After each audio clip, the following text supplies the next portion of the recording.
नमस्कार दोस्तों। आज हम इस वीडियो में इलेक्ट्रिकल की और कुछ इम्पोर्टेंट ऑब्जेक्टिव क्वेश्चन के बारे में डिटेल में डिस्कशन करेंगे। और अगर आपको वीडियो अच्छा लगता है तो प्लीज़ सब्सक्राइब और शेयर जरूर कीजिएगा। तो देखो आज का क्वेश्चन हम शुरू करते हैं। आज का फर्स्ट क्वेश्चन देखो, when the length of a transmission line increase the resistance of the line. देखो, जब किसी ट्रांसमिशन लाइन का लेंथ लंबा ज़्यादा होता है तो उस कंडीशन में उस ट्रांसमिशन लाइन का रेजिस्टेंस का वैल्यू क्या होगा? जितना था उतना ही रहेगा, या कम होगा, या ज़्यादा होगा, या नॉन ऑफ द अबव। तो इसका आंसर होगा, जब एक ट्रांसमिशन लाइन का लेंथ ज़्यादा होता है तब तो उसका रेजिस्टेंस का वैल्यू भी ज़्यादा होता है। Option number third is the correct answer, क्योंकि जो रेजिस्टेंस होता है वो लेंथ के साथ डायरेक्टली प्रोपोर्शनल होता है। अगर लेंथ ज़्यादा होगा तो रेजिस्टेंस भी ज़्यादा होगा, और अगर रेजिस्टेंस कम होगा तो लेंथ भी कम होता है। तो option number third is the correct answer. Then देखो नेक्स्ट क्वेश्चन क्या है। नेक्स्ट क्वेश्चन है, when the length of a transmission line increase inductive reactance का वैल्यू क्या होगा? देखो, जब एक ट्रांसमिशन लाइन का लेंथ लंबा ज़्यादा होता है उस कंडीशन में उस ट्रांसमिशन लाइन का इंडक्टिव रिएक्टेंस का वैल्यू क्या होगा? ज़्यादा होगा, या कम होगा, या जितना था उतना ही रहेगा, या नॉन ऑफ द अबव। तो इसका आंसर होगा, जब एक ट्रांसमिशन लाइन का लेंथ ज़्यादा होता है तब तो उसका इंडक्टिव रिएक्टेंस का वैल्यू भी ज़्यादा होता है। Option number one increase the correct answer, क्योंकि देखो अगर लेंथ ज़्यादा होगा तो इंडक्टेंस का वैल्यू भी ज़्यादा होगा। तो देखो जो जो इंडक्टिव रिएक्टेंस होता है उसका फॉर्मूला क्या है? Inductive reactance is equal to 2 frequency into inductance. अगर देखो लेंथ ज़्यादा होता है तो इंडक्टेंस का वैल्यू भी ज़्यादा होता है, और अगर इंडक्टेंस का वैल्यू ज़्यादा होगा तो इंडक्टिव रिएक्टेंस का वैल्यू भी ज़्यादा होगा। इसीलिए जब किसी एक ट्रांसमिशन लाइन का लेंथ ज़्यादा होता है तो उसका इंडक्टिव रिएक्टेंस का वैल्यू भी ज़्यादा होता है। Option number one is the correct answer. Then देखो नेक्स्ट क्वेश्चन क्या है। नेक्स्ट क्वेश्चन है, at the length of a transmission line increases is capacitive reactance का वैल्यू क्या होगा? देखो, जब एक ट्रांसमिशन लाइन का लेंथ ज़्यादा होता है तब उसका कैपेसिटिव रिएक्टेंस का वैल्यू क्या होता है? ज़्यादा होता है, कम होता है, या जितना था उतना ही रहता है, या नॉन ऑफ द अबव। तो इसका आंसर होगा, जब एक ट्रांसमिशन लाइन का लेंथ का वैल्यू ज़्यादा होता है तब उसका कैपेसिटिव रिएक्टेंस का वैल्यू कम होता है। Option number to I decrease is the correct answer. तो देखो कैसे होता है। देखो, जब लेंथ ज़्यादा होता है तो तब कैपेसिटेंस का वैल्यू भी ज़्यादा होता है। Very very important. जब ट्रांसमिशन लाइन का लेंथ ज़्यादा होता है तब उस ट्रांसमिशन लाइन का कैपेसिटेंस का वैल्यू भी ज़्यादा होता है। तो देखो, जो कैपेसिटिव रिएक्टेंस है एक्स, उसका फॉर्मूला क्या है? Capacitive reactance is equal to 1/2 pi into frequency into capacitance. तो देखो, जब लेंथ का वैल्यू ज़्यादा होता है तब कैपेसिटेंस का वैल्यू भी ज़्यादा होता है, और अगर कैपेसिटेंस का वैल्यू ज़्यादा होगा तो ये देखो कैपेसिटिव रिएक्टेंस का वैल्यू कम होगा, क्योंकि कैपेसिटिव रिएक्टेंस और कैपेसिटेंस दोनों आपस में इन्वर्सली प्रोपोर्शनल। एक का वैल्यू ज़्यादा होगा तो दूसरा का वैल्यू कम होगा। तो इसीलिए जब एक ट्रांसमिशन लाइन का लेंथ का वैल्यू ज़्यादा होता है, इंक्रीज होता है, तब उसका कैपेसिटिव रिएक्टेंस का वैल्यू कम होता है। Option number two is the correct answer. Then देखो next question, the capacitance of a transmission line is neglected in case of. देखो, जो ट्रांसमिशन लाइन होता है, जो ट्रांसमिशन लाइन का जो कैपेसिटेंस होता है उसका वैल्यू मीडियम ट्रांसमिशन लाइन, या लॉन्ग ट्रांसमिशन लाइन, या शॉर्ट ट्रांसमिशन लाइन, या नॉन ऑफ द अबव, इनमें से किस में ट्रांसमिशन लाइन का कैपेसिटेंस का वैल्यू को नेग्लेक्ट किया जाता है, हिसाब में नहीं लिया जाता है? तो इसका आंसर होगा, जो शॉर्ट ट्रांसमिशन लाइन होता है उसमें कैपेसिटेंस का वैल्यू को नेग्लेक्ट किया जाता है, क्योंकि ये बहुत कम होता है। तो option number third is the correct answer. और जो शॉर्ट ट्रांसमिशन लाइन होता है इसका लेंथ कितना होता है? 80 किलोमीटर तक। 80 किलोमीटर से कम जो होता है वो होता है शॉर्ट ट्रांसमिशन लाइन, और 80 से 150 किलोमीटर तक ये होता है हमारा मीडियम ट्रांसमिशन लाइन, और 150 से ज़्यादा जो होता है वो होता है हमारा लॉन्ग ट्रांसमिशन लाइन। तो जो शॉर्ट ट्रांसमिशन लाइन होता है उसमें कैपेसिटेंस के वैल्यू को नेग्लेक्ट किया जाता है। Option number third is the correct answer. Then देखो नेक्स्ट क्वेश्चन क्या है। नेक्स्ट क्वेश्चन है, what is the purpose of separator in a lead acid battery. जो लीड एसिड बैटरी होता है उसमें हम सेपरेटर को क्यों यूज करते हैं? क्योंकि हमें बकलिंग को रिड्यूस करना होता है, या इंटरनल रेजिस्टेंस को कम करना होता है, या इंटरनल शॉर्ट सर्किट को अवॉइड करना होता है, या सॉल्वेशन को रिड्यूस करना होता है? तो इसका आंसर होगा, हम एक लीड एसिड बैटरी में सेपरेटर को इसलिए यूज करते हैं क्योंकि हमें इंटरनल शॉर्ट सर्किट को अवॉइड करना होता है। Option number C the correct answer. तो देखो ये सेपरेटर क्या होता है, जो हमारा लीड एसिड बैटरी होता है वहाँ पर एक पॉजिटिव प्लेट होता है और एक नेगेटिव प्लेट होता है। अगर दोनों आपस में टच करेंगे तो ये जो लीड एसिड बैटरी है ये शॉर्ट सर्किट हो सकता है। तो इसीलिए ये दोनों के बीच में क्या होता है, एक सेपरेटर होता है जो इंटरनल शॉर्ट सर्किट को अवॉइड करता है। Option number C is the correct answer. Then देखो नेक्स्ट क्वेश्चन क्या है। नेक्स्ट क्वेश्चन है, देखो नेक्स्ट क्वेश्चन है what defect will occur, what defect will occur in the lead acid battery of overcharge और ओवर डिस्चार्ज। देखो जब एक लीड एसिड बैटरी को हम ओवर चार्जिंग करेंगे या ओवर डिस्चार्जिंग करेंगे तो इनमें से कौन सा फॉल्ट होगा, सल्फेशन होगा या बकलिंग होगा या लोकल एक्शन होता है या पार्शियल शॉर्ट होता है। तो इसका आंसर होगा जब हम एक लीड एसिड बैटरी को चाहे ओवर चार्जिंग करें या ओवर डिस्चार्जिंग करें उस कंडीशन में उस लीड एसिड बैटरी में बकलिंग होता है। Option number B is the correct answer. और ये जो बकलिंग होता है ये हमारा जो पॉजिटिव प्लेट और नेगेटिव प्लेट होता है, स्टेट होता है, वो थोड़ा बेंडिंग होता है, इसको कहते हैं बकलिंग। तो option number B is the correct answer. Then देखो नेक्स्ट क्वेश्चन क्या है। नेक्स्ट क्वेश्चन है when a fault occur in a power system this circuit breaker.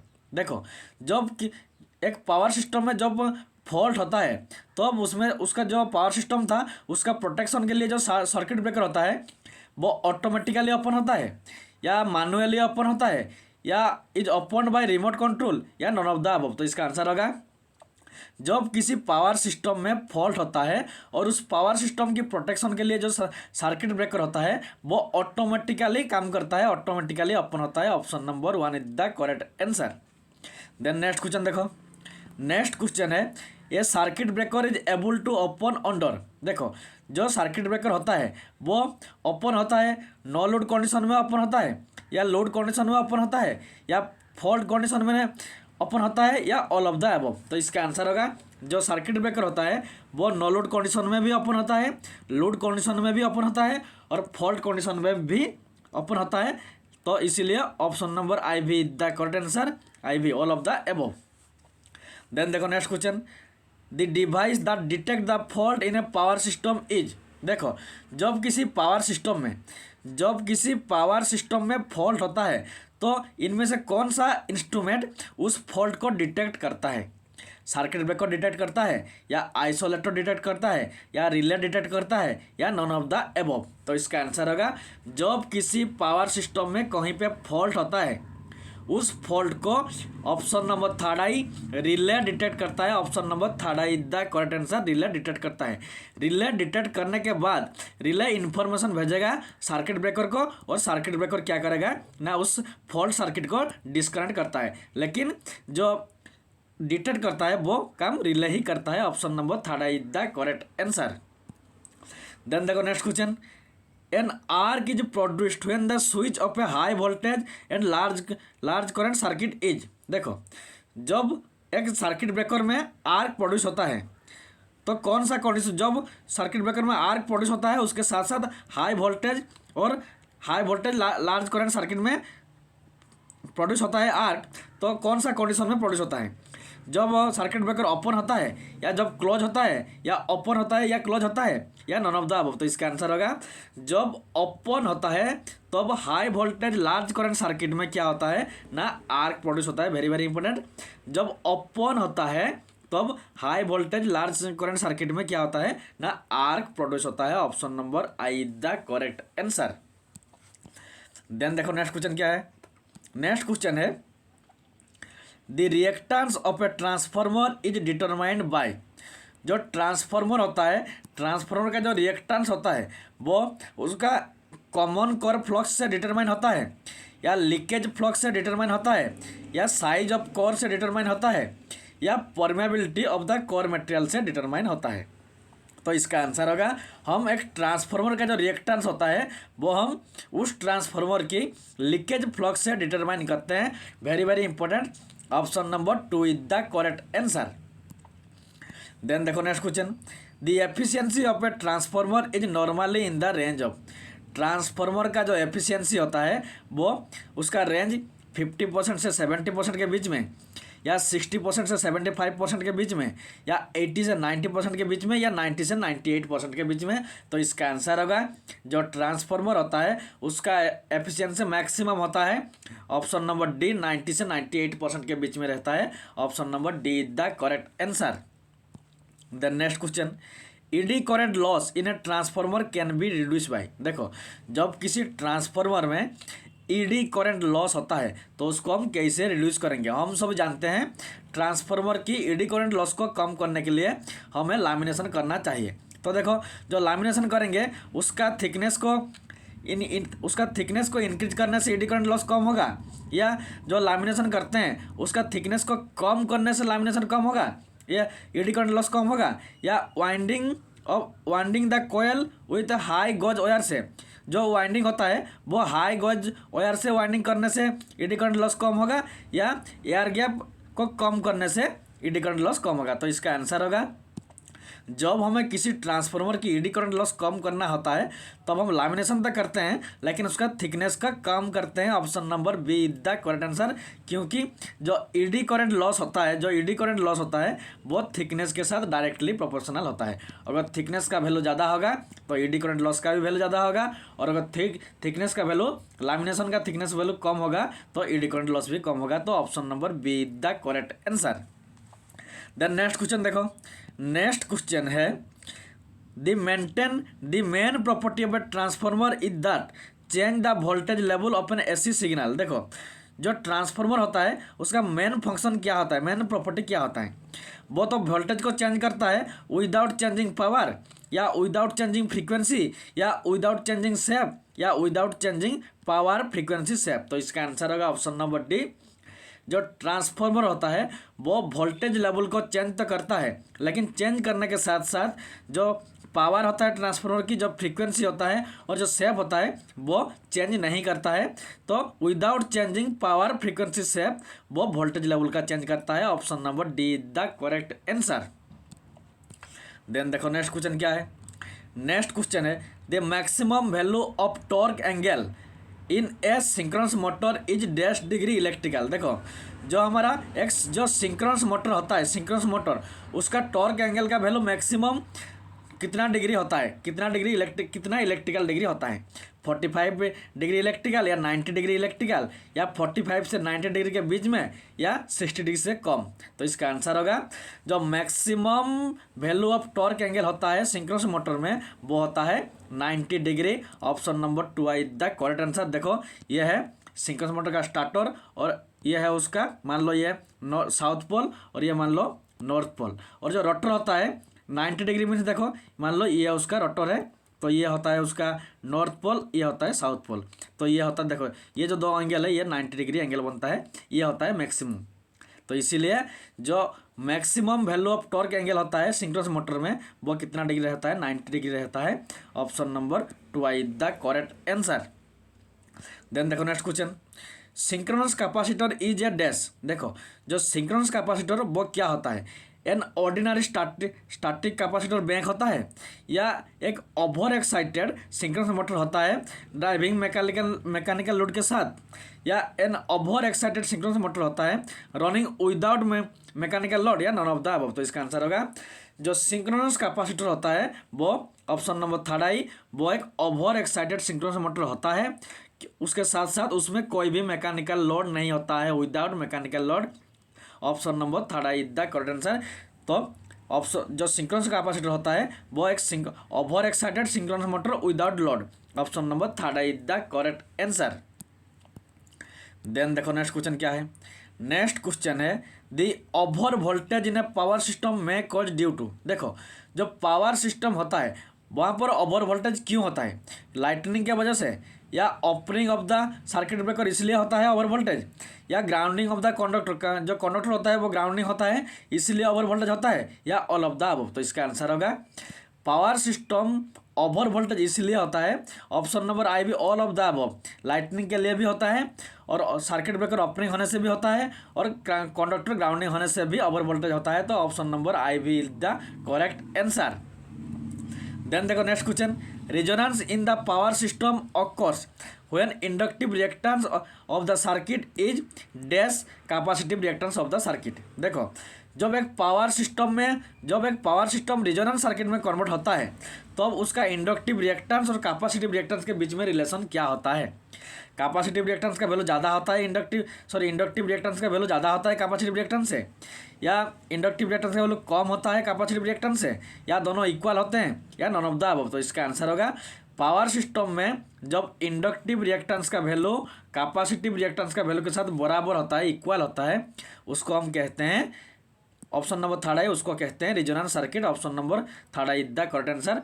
ये जो इंडक्टिव सर्किट है, जो रेजोनेंस सर्किट होता है, वो एसी सर्किट में भी ऐसा ही होता है, capacitive reactance is equal to inductive reactance, और पावर सिस्टम में भी वही होता है रेजोनेंस सर्किट के लिए। तो इसलिए option number third is the correct answer. Then देखो next question, in a transmission line, जो ट्रांसमिशन लाइन होता है वहाँ पर इंडक्टेंस का वैल्यू ज़्यादा होता है कैपेसिटेंस के वैल्यू से, या इंडक्टेंस का वैल्यू कम होता है कैपेसिटेंस के वैल्यू से, या इंडक्टेंस का वैल्यू और कैपेसिटेंस का वैल्यू दोनों बराबर इक्वल होते हैं, या नॉन ऑफ द अबव। तो इसका आंसर होगा जो वेरी वेरी इंपॉर्टेंट क्वेश्चन, जो ट्रांसमिशन लाइन होता है वहाँ पर इंडक्टेंस का वैल्यू ज़्यादा होता है और कैपेसिटेंस का वैल्यू कम होता है। Option number one is the correct answer. तो देखो कैसे होता है, मान लो ये हमारा एक 3 फेज ट्रांसमिशन लाइन है, अगर दोनों वायर के बीच में डिस्टेंस ज़्यादा होगा, देखो वेरी वेरी इंपॉर्टेंट, अगर किसी भी दो वायर के बीच में डिस्टेंस ज़्यादा होगा तो इंडक्टेंस का वैल्यू ज़्यादा होगा, लेकिन ज़्यादा डिस्टेंस होने से कैपेसिटेंस का वैल्यू कम होता है। और जो हमारा ट्रांसमिशन लाइन होता है वहाँ पर दो वायर के बीच में डिस्टेंस ज़्यादा रहता है, तो डिस्टेंस ज़्यादा रहने से इंडक्टेंस का वैल्यू ज़्यादा रहता है और कैपेसिटेंस का वैल्यू कम रहता है। इसीलिए ऑप्शन नंबर वन, जो ट्रांसमिशन लाइन होता है वहाँ पर इंडक्टेंस का वैल्यू ज़्यादा रहता है, कैपेसिटेंस का वैल्यू कम रहता है। Option number one is the correct answer. Then देखो next question, in the power system the resonance rarely occurs at the supply frequency because. देखो, जो पावर सिस्टम होता है वहाँ पर बहुत कम रिजोनेंस फ्रीक्वेंसी क्यों होता है। देखो, जो रिजोनेंस फ्रीक्वेंसी होने के लिए क्या होता है ना, inductive reactance is equal to capacitive reactance होना चाहिए। तो ये कंडीशन क्यों नहीं होता है हमारा पावर सिस्टम में, क्यों नहीं होता है, क्योंकि सर्किट कैपेसिटेंस का वैल्यू ज़्यादा होता है, या सर्किट कैपेसिटेंस का वैल्यू कम होता है, या सर्किट इंडक्टेंस का वैल्यू कम होता है, या नॉन ऑफ द अबव। तो इसका आंसर होगा जो हमारा पावर सिस्टम होता है वहाँ पर जो सर्किट कैपेसिटेंस होता है उसका वैल्यू बहुत कम होता है इंडक्टेंस की वैल्यू से। इसीलिए इंडक्टिव रिएक्टेंस और कैपेसिटिव रिएक्टेंस दोनों इक्वल बराबर नहीं होते हैं। इसीलिए जो पावर सिस्टम होता है उसमें रेजोनेंस सर्किट नहीं हो सकता। तो option number 2 is the correct answer. Then देखो नेक्स्ट क्वेश्चन क्या है। नेक्स्ट क्वेश्चन है, the relative density of the electrolyte in a lead acid battery is 1.280। This value indicate the battery age. देखो, जब एक लीड एसिड बैटरी का जो electrolyte होता है उसका रिलेटिव डेंसिटी कितना मेजर करता है, 1.28 मेजर करता है। उस कंडीशन को हम उस लीड एसिड बैटरी का फुल चार्ज कंडीशन कहेंगे, या हाफ चार्ज कंडीशन कहेंगे, या 3/4 चार्ज कहेंगे, या फुल चार्ज कंडीशन कहेंगे। तो इसका आंसर होगा option number D, full charge condition कहेंगे। तो देखो ये है रिलेटिव डेंसिटी, स्पेसिफिक ग्रेविटी नहीं है, ये है रिलेटिव डेंसिटी। और जो बैटरी का लीड एसिड बैटरी का रिलेटिव डेंसिटी 1.28 होगा, उस कंडीशन को हम क्या कहेंगे, फुल चार्ज कंडीशन कहेंगे। Option number D is the correct answer. Then देखो next question, the main purpose of the lead acid battery is to store electrical energy in the form of. देखो, जो lead acid battery होता है उसका main purpose क्या होता है, वो इलेक्ट्रिकल एनर्जी को कौन सा फॉर्म में कन्वर्ट करके स्टोर करके रखता है। इलेक्ट्रिकल एनर्जी को काइनेटिक एनर्जी में कन्वर्ट करके स्टोर करता है, या इलेक्ट्रिकल एनर्जी को पोटेंशियल एनर्जी में कन्वर्ट करके स्टोर करता है, या इलेक्ट्रिकल एनर्जी को केमिकल एनर्जी में कन्वर्ट करता है, या इलेक्ट्रिकल एनर्जी को मैकेनिकल एनर्जी में कन्वर्ट करके स्टोर करता है। तो इसका आंसर होगा जो लीड एसिड बैटरी होता है उसमें इलेक्ट्रिकल एनर्जी को केमिकल एनर्जी में कन्वर्ट करके स्टोर करता है। Option number C the correct answer. Then देखो next question, what type of device is a lead acid battery. जो लीड एसिड बैटरी होता है वो ये चार में से कौन सा टाइप ऑफ डिवाइस है, एक इलेक्ट्रिकल डिवाइस है, या एक इलेक्ट्रॉनिक डिवाइस है, या एक केमिकल डिवाइस है, या एक इलेक्ट्रोकेमिकल डिवाइस है। तो इसका आंसर होगा जो लीड एसिड बैटरी होता है वो एक हमारा केमिकल डिवाइस है। Option number C is the correct answer. Then देखो नेक्स्ट क्वेश्चन क्या है। नेक्स्ट क्वेश्चन है lead acid cell are use in. देखो जो लीड एसिड सेल होता है वो उसको हम ऑटोमोबाइल में यूज करते हैं, या क्वार्ट्ज वॉच में यूज करते हैं, या पोर्टेबल रेडियो रिसीवर में यूज करते हैं, या ऑल ऑफ द अबव। तो इसका आंसर होगा जो लीड एसिड सेल होता है उसको हम ऑटोमोबाइल में यूज करते हैं। Option number A is the correct answer. हम लीड एसिड देखो जो एक से ज़्यादा लीड एसिड सेल को मिलाकर हम लीड एसिड बैटरी बनाते हैं, और उस लीड एसिड बैटरी को हम ऑटोमोबाइल में यूज करते हैं। तो option number 1 is the correct answer. Then देखो next question, the normal voltage of a fully charge lead acid cell. देखो जो एक लीड एसिड सेल होता है उसका फुल चार्ज कंडीशन में कितना वोल्टेज होता है। फुल चार्ज वोल्टेज उसका 1.1 वोल्ट है, या 1.5 वोल्ट है, या 2.2 वोल्ट है, या 3.0 वोल्ट है। तो इसका आंसर होगा जो हमारा लीड एसिड सेल होता है उसका फुल चार्ज वोल्टेज होता है 2.2 volt. Option number C the correct answer. और किसी क्वेश्चन में 2.1 वोल्ट भी होता है, तो अगर 2.1 वोल्ट होगा तो वो भी करेक्ट आंसर होगा, और 2.2 वोल्ट होगा तो वो भी करेक्ट आंसर होगा। तो option number C is the correct answer. Then देखो next question, the negative plate of a lead acid battery has. देखो जो लीड एसिड बैटरी होता है उसमें पॉजिटिव प्लेट भी होता है, नेगेटिव प्लेट भी होता है। तो नेगेटिव प्लेट कौन सा है, PbO2 है, या Pb है, या PbSO4 है, या H2SO4 है। तो इसका आंसर होगा लीड एसिड बैटरी में जो नेगेटिव प्लेट होता है वो होता है ऑप्शन नंबर बी, Pb होता है, नेगेटिव प्लेट Pb होता है, और जो पॉजिटिव प्लेट होता है वो होता है PbO2। तो option number B is the correct answer. Then देखो नेक्स्ट क्वेश्चन क्या है। नेक्स्ट क्वेश्चन है if load angle of a 4 pole synchronous motor is 8 electrical degree, its value in mechanical degree क्या होगा। देखो वेरी वेरी इंपॉर्टेंट क्वेश्चन। एक 4 pole synchronous motor में जो लोड एंगल होता है वो 8 डिग्री इलेक्ट्रिकल डिग्री है, तो उसका मैकेनिकल डिग्री कितना होगा। Very very important, electrical degree is equal to P/2 means number of pole by 2 into mechanical degree. Very very important. तो देखो इलेक्ट्रिकल डिग्री का वैल्यू कितना है, इलेक्ट्रिकल वैल्यू का डिग्री कितना है 8 डिग्री। तो 8 इज इक्वल टू पोल कितना है 4/2 इंटू मैकेनिकल डिग्री। तो ये 2 होगा, इधर 2 आएगा तो 4 होगा। तो मैकेनिकल डिग्री का वैल्यू कितना है, ऑप्शन नंबर 1 4 डिग्री मैकेनिकल होगा। इसका answer option number 1 is the correct answer. और ये भी फॉर्मूला भी ठीक से याद रखो, electrical degree is equal to पोल/2 इंटू मैकेनिकल डिग्री। देन देखो नेक्स्ट क्वेश्चन। देखो नेक्स्ट क्वेश्चन है the direction of rotation of a synchronous motor can be reversed by reversing. देखो जब हम एक सिंक्रोनस मोटर का जो डायरेक्शन ऑफ रोटेशन होता है उसको रिवर्स करेंगे तो इनमें से कौन से मेथड से हम उसको रिवर्स करेंगे। By reversing current in the field winding का करंट को रिवर्स करके उसका डायरेक्शन रिवर्स करेंगे, या जो सप्लाई फेज सीक्वेंसी होता है उसको रिवर्स करके डायरेक्शन को रिवर्स करेंगे, या पोलैरिटी ऑफ रोटर को रिवर्स करके रोटर ऑफ डायरेक्शन का रिवर्स करेंगे, या नॉन ऑफ द अबव। तो इसका आंसर होगा जब हम एक सिंक्रोनस मोटर का जो डायरेक्शन ऑफ रोटेशन होता है उसको रिवर्स करते हैं तब तो क्या करते हैं ना, जो सप्लाई फेज सीक्वेंस होता है उसको भी रिवर्स करते हैं। Option number 2 is the correct answer. Then देखो नेक्स्ट क्वेश्चन क्या है। नेक्स्ट क्वेश्चन है the positive and negative sequence impedance of a transmission line are. देखो जो ट्रांसमिशन लाइन होता है उसमें पॉजिटिव सीक्वेंस इम्पीडेंस और नेगेटिव सीक्वेंस इम्पीडेंस दोनों इक्वल होते हैं, या दोनों का वैल्यू 0 होता है, या दोनों अलग अलग होते हैं, या दोनों का वैल्यू इन्फिनिट होता है। तो इसका आंसर होगा जो ट्रांसमिशन लाइन होता है उसमें पॉजिटिव सीक्वेंस इम्पीडेंस और नेगेटिव सीक्वेंस इम्पीडेंस दोनों का वैल्यू क्या होता है, इक्वल होता है। Option number 1 is the correct answer. और उसके साथ साथ ये भी याद रखो ट्रांसमिशन लाइन और ट्रांसफार्मर ये दोनों में क्या होता है, पॉजिटिव सीक्वेंस इम्पीडेंस और नेगेटिव सीक्वेंस इम्पीडेंस दोनों क्या होता है, इक्वल बराबर होता है। लेकिन जो सिंक्रोनस जनरेटर होता है उसमें पॉजिटिव सीक्वेंस इम्पीडेंस का वैल्यू ज़्यादा होता है और नेगेटिव सीक्वेंस इम्पीडेंस का वैल्यू कम होता है। तो इस क्वेश्चन का answer option number 1 is the correct answer.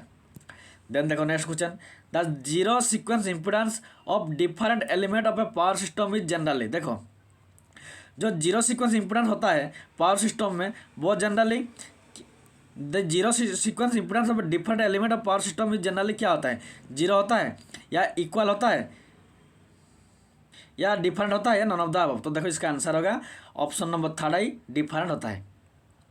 अलग अलग पावर सिस्टम में जीरो सीक्वेंस इम्पीडेंस का वैल्यू भी डिफरेंट होता है, तो option number third I is the correct answer.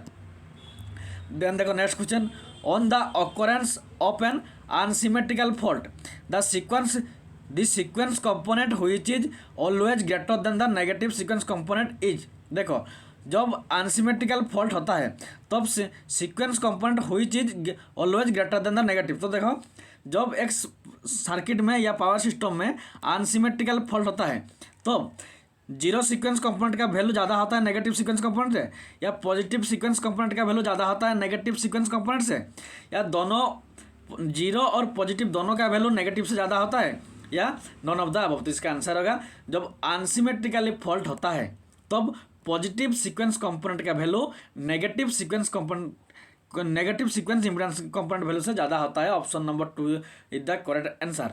और बैलेंस कंडीशन में दोनों इक्वल रहते हैं, तो इस क्वेश्चन का आंसर क्या है, option number 2 is the correct answer. Then देखो next question, very very important question, the operator a rotate the vector in a anti clockwise direction bye.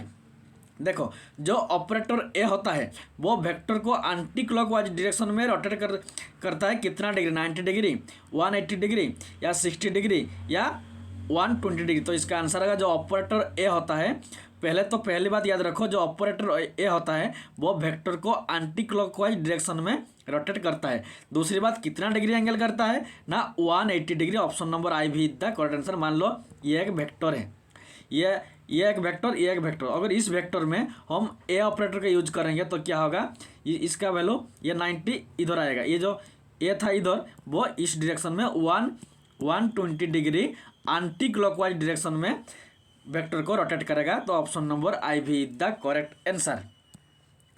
Then देखो नेक्स्ट क्वेश्चन क्या है, नेक्स्ट क्वेश्चन है the separation between the three phase line of a transmission system is increase the effect of the line inductance and the capacitance. देखो जब three phase system में जो दो wire के बीच में जो डिस्टेंस है वो अगर जो सेपरेशन है वो अगर ज़्यादा होता है तो इंडक्टेंस और कैपेसिटेंस का वैल्यू में क्या चेंज होगा, इंडक्टेंस का वैल्यू इंक्रीज होगा और कैपेसिटेंस का वैल्यू अनचेंज रहेगा, या इंडक्टेंस का वैल्यू इंक्रीज होगा कैपेसिटेंस का वैल्यू कम होगा, या इंडक्टेंस का वैल्यू कम होगा कैपेसिटेंस का वैल्यू ज़्यादा होगा, या नॉन ऑफ द अबव। तो इसका आंसर होगा जब दो वायर के बीच में जो सेपरेशन है उसका वैल्यू ज़्यादा होता है तो इंडक्टेंस का वैल्यू भी ज़्यादा होता है लेकिन कैपेसिटेंस का वैल्यू कम होता है।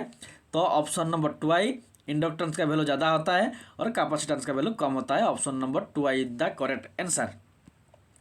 देन देखो नेक्स्ट क्वेश्चन क्या है, नेक्स्ट क्वेश्चन है देखो, नेक्स्ट क्वेश्चन है if the lagging power factor of the load decrease the line losses will be. देखो जो लैगिंग पावर फैक्टर होता है उसका वैल्यू अगर कम होता है, किसी भी लोड का जो लैगिंग पावर फैक्टर होता है उसका वैल्यू कम होता है तब लाइन लॉस का वैल्यू क्या होगा। देखो अगर लैगिंग पावर फैक्टर का वैल्यू कम होगा तो लॉस का वैल्यू ज़्यादा कम होगा या ज़्यादा होगा, या जितना था उतना ही रहेगा, या none of the above. Very very important question. जब किसी लोड का जब lagging power factor of load कम होता है तो अब उसका लॉसेस भी कम होता है। Option number 1 is the correct answer. Lagging power factor कम होने से लॉस भी कम होता है। Option number 1 is the correct answer. Then देखो next question, the capacitance of a transmission line is है। देखो जो ट्रांसमिशन लाइन होता है उसका कैपेसिटेंस एक शॉर्ट एलिमेंट है या एक सीरीज एलिमेंट है या शॉर्ट सीरीज एलिमेंट है या none of the above. Very very important, जो हमारा ट्रांसमिशन लाइन होता है उसका जो कैपेसिटेंस होता है वो एक शॉर्ट एलिमेंट होता है। Option number 1 is the correct answer. Then देखो next question, the length of a short transmission line is up to about. देखो जो शॉर्ट ट्रांसमिशन लाइन होता है उसका लेंथ कितने तक रहता है, 120 किलोमीटर तक रहता है, या 200 किलोमीटर तक रहता है, या 80 किलोमीटर तक रहता है, या 400 किलोमीटर तक रहता है। तो इसका आंसर होगा जो शॉर्ट ट्रांसमिशन लाइन होता है उसका length up two means 80 kilometre तक ही रहता है। अगर 80 किलोमीटर से ज़्यादा होता है और 150 किलोमीटर के बीच में रहता है तो उसको हम क्या कहेंगे, मीडियम ट्रांसमिशन लाइन। और अगर 150 किलोमीटर से भी ज़्यादा होता है उसको हम कहते हैं लॉन्ग ट्रांसमिशन लाइन। तो इस क्वेश्चन का आंसर क्या होगा, option number 3 is the correct answer. Then देखो next question, the charging current in a transmission line. जो ट्रांसमिशन लाइन होता है उसमें जो चार्जिंग करंट होता है वो लैग करता है वोल्टेज को 90 डिग्री, या लीड करता है वोल्टेज को 90 डिग्री, या लीड करता है वोल्टेज को 45 डिग्री, या लैग करता है वोल्टेज को 45 डिग्री। तो इसका आंसर होगा जो हमारा चार्जिंग करंट होता है ट्रांसमिशन लाइन में वो हमारा लीड करता है वोल्टेज को 90 degree. Option number 2 I the correct answer, क्योंकि जो चार्जिंग करंट होता है ट्रांसमिशन लाइन का जो चार्जिंग करंट होता है वो कैपेसिटिव इन नेचर होता है, कैपेसिटिव जैसा नेचर होता है। और कैपेसिटिव में क्या होता है, लीडिंग पावर फैक्टर होता है। तो देखो लीडिंग मीन्स मान लो ये वोल्टेज और ये करंट, ये दोनों के बीच में कितना 90 डिग्री लीडिंग है। तो इसीलिए जो चार्जिंग करंट होता है वो एक कैपेसिटिव नेचर होता है। तो इसीलिए जो ट्रांसमिशन लाइन का जो चार्जिंग करंट होता है उसमें चार्जिंग करंट लीड करता है वोल्टेज को 90 degree. Very very important, option number 2 I the correct answer. तो आज के लिए इतना ही। Thanks for watching.